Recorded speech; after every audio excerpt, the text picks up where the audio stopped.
April 25th. Guys, I'm so sorry I didn't get this out. My own mom is still sick. She's in the hospital. They didn't get her put in her room until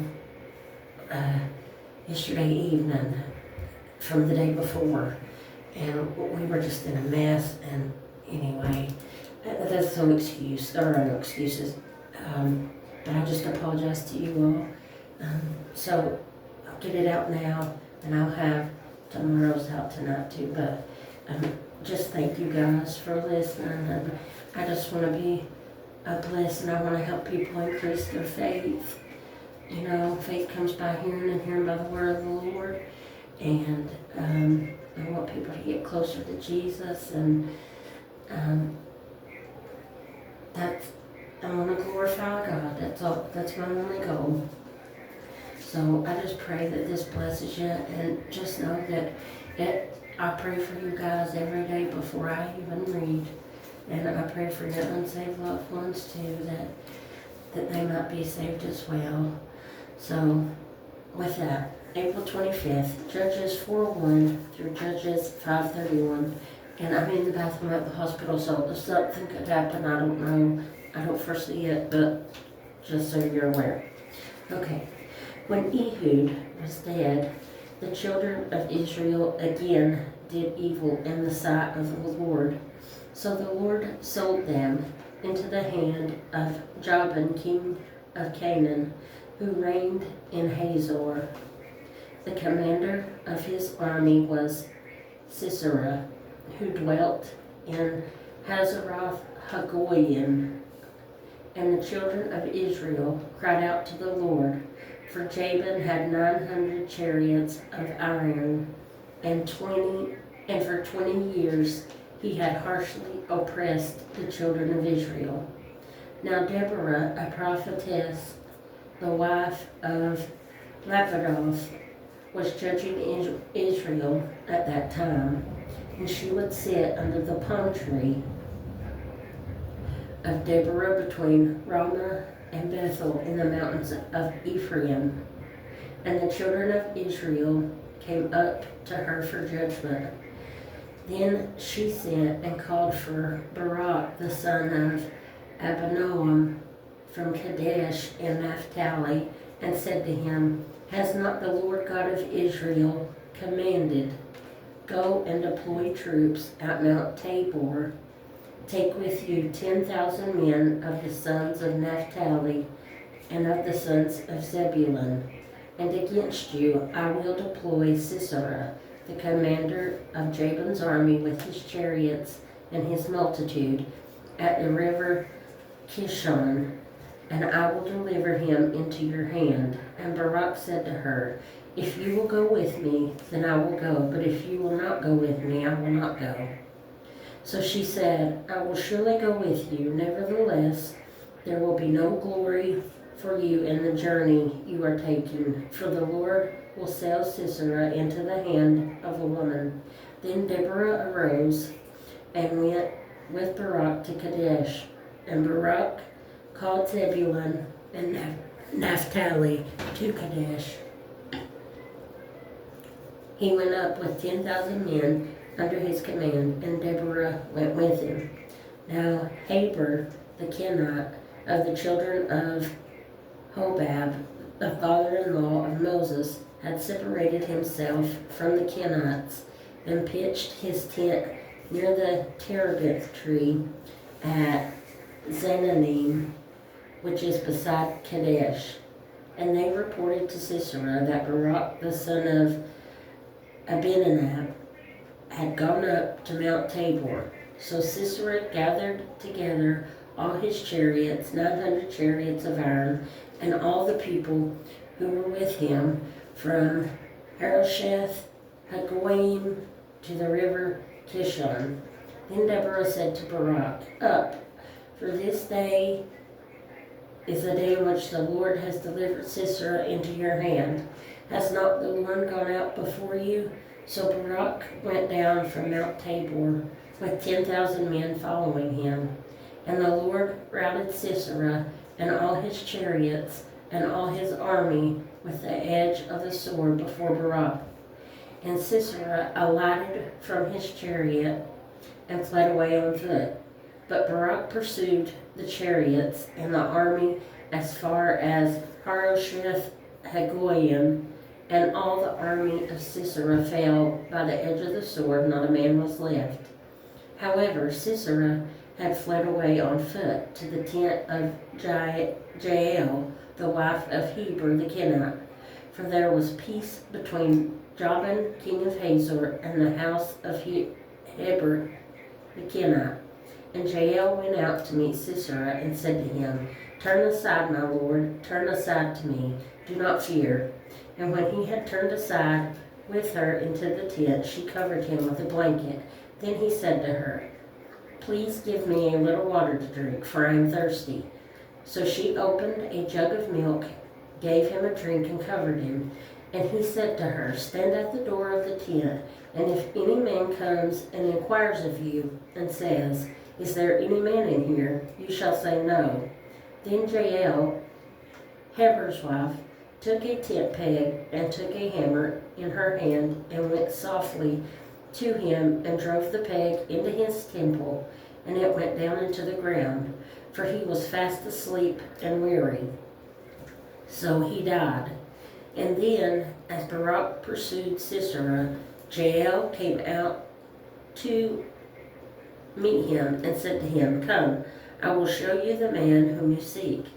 And when he went into her tent, there lay Sisera, dead with the peg in his temple. So on that day God subdued Jabin, king of Canaan, in the presence of the children of Israel.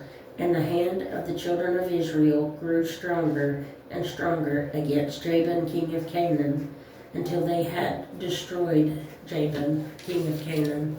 Then Deborah and Barak, the son of Amminadab, sang on that day, saying,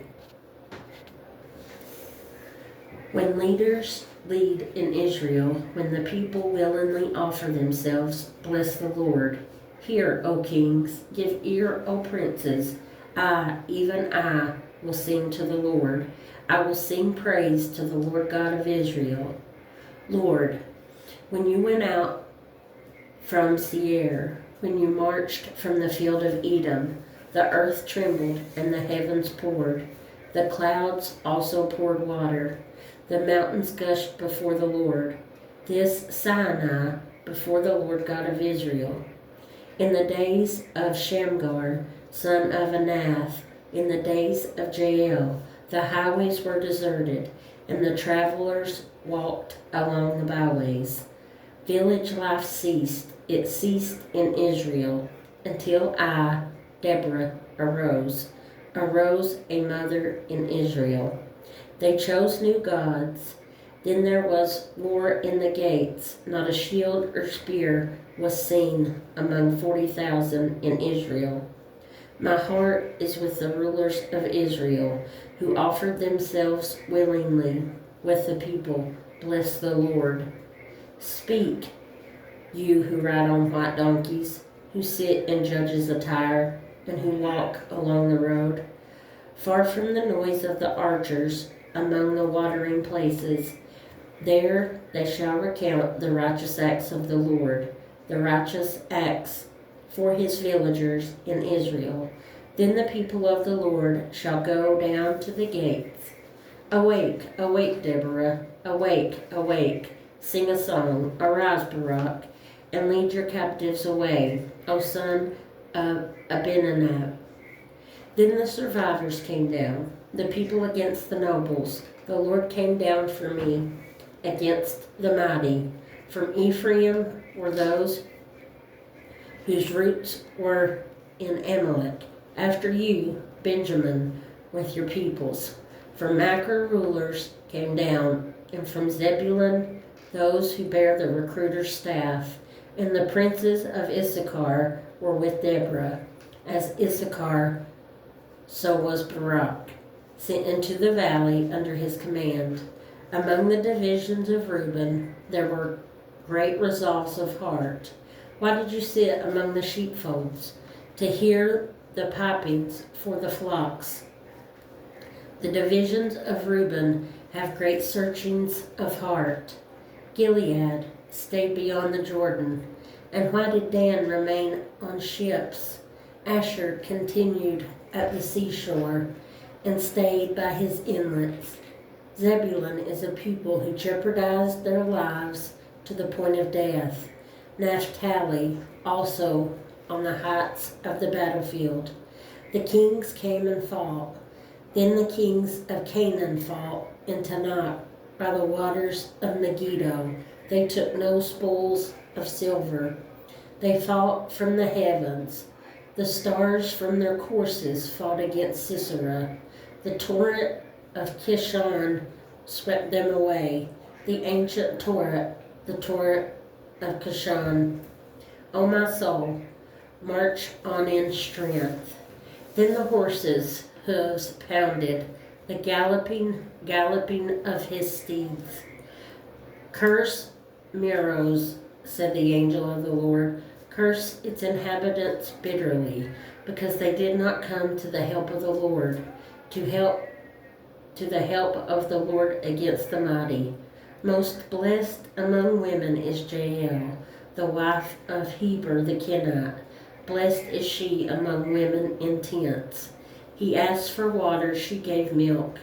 She brought out cream in a lordly bowl. She stretched her hand to the tent peg, her right hand to the workman's hammer. She pounded Sisera, she pierced his head. She split and struck through his temple. At her feet he sank, he fell, he lay still. At her feet he sank, he fell. Where he sank, there he fell dead. The mother of Sisera looked through the window and cried out through the lattice, why is his chariot so long in coming? Why tarries the clatter of his chariots? Her wisest ladies answer her. Yes, she answered herself. Are they not finding and dividing the spoil? To every man a girl or two? For Sisera, plunder of dyed garments, plunder of garments embroidered and dyed, 2 pieces of dyed embroidery for the neck of the looter. Thus, let all of your enemies perish, O Lord, but let those who love him be like the sun when it comes out in full strength. So the land had rest for 40 years. Luke 22:35-53. And he said to them, when I send you without money bag, knapsack, and sandals, did you lack anything? So they said, nothing. Then he said to them, but now he who has a money bag, let him take it, and likewise a knapsack. And he who has no sword, let him sell his garment and buy one. For I say to you, that this which is written must still be accomplished in me. And he was numbered with the transgressors. For the things concerning me have an end. So they said, Lord, look, here are 2 swords. And he said to them, it is enough. Coming out, he went to the Mount of Olives, as he was accustomed, and his disciples also followed him. When he came to the place, he said to them, pray that you may not enter into temptation. And he was withdrawn from them about a stone's throw. And he knelt down and prayed, saying, Father, if it is your will, take this cup away from me. Nevertheless, not my will, but yours be done. Then an angel appeared to him from heaven, strengthening him. And being in agony, he prayed more earnestly. Then his sweat became like great drops of blood falling down to the ground. When he rose up from prayer and had come to his disciples, he found them sleeping from sorrow. Then he said to them, why do you sleep? Rise and pray, lest you enter in temptation. And while he was still speaking, behold, a multitude. And he who was called Judas, one of the 12, went before them and drew near to Jesus to kiss him. But Jesus said to him, Judas, are you betraying the Son of Man with a kiss?" When those around him saw what was going to happen, they said to him, "Lord, shall we strike with the sword?" And one of them struck the servant of the high priest and cut off his right ear. But Jesus answered and said, "Permit even this." And he touched his ear and healed him. Then Jesus said to the chief priests, the captains of the temple, and the elders who had come to him, "Have you come out as against a robber with swords and clubs? When I was with you daily in the temple, you did not try to seize me, but this is your hour and the power of darkness." Psalm 94, 1 through 23. O Lord God, to whom vengeance belongs, O God, to whom vengeance belongs, shine forth. Rise up, O Judge of the earth, render punishment to the proud. Lord, how long will the wicked triumph? They utter speech and speak insolent things. All the workers of iniquity boast in themselves. They break in pieces your people, O Lord, and afflict your heritage. They slay the widow and the stranger and murder the fatherless. Yet they say, "The Lord does not see, nor does the God of Jacob understand." Understand, you senseless among the people, and you fools, when will you be wise? He who planted the ear, shall he not hear? He who formed the eye, shall he not see? He who instructs the nations, shall he not correct? He who teaches men knowledge, the Lord knows the thoughts of man, that they are futile. Blessed is the man whom you instruct, O Lord, and teach out of your law, that you may give him rest from the days of adversity, until the pit is dug for the wicked. For the Lord will not cast off his people, nor will he forsake his inheritance. But judgment will return to righteousness, and all the upright in heart will follow it. Who will rise up for me against the evildoers? Who will stand up for me against the workers of iniquity? Unless the Lord had been my help, my soul would soon have settled in silence. If I say my foot slips, your mercy, O Lord, will hold me up. In the multitude of my anxieties within me, your comforts delight my soul. Shall the throne of iniquity, which devises evil by law, have fellowship with you? They gather together against the life of the righteous and condemn innocent blood. But the Lord has been my defense, and my God, the rock of my refuge. He has brought on them their own iniquity, and shall cut them off in their own wickedness. The Lord our God shall cut them off. Proverbs 14, 3 and 4. In the mouth of a fool is a rod of pride, but the lips of the wise will preserve them. Where no oxen are, the trough is clean, but much increase comes by the strength of an ox.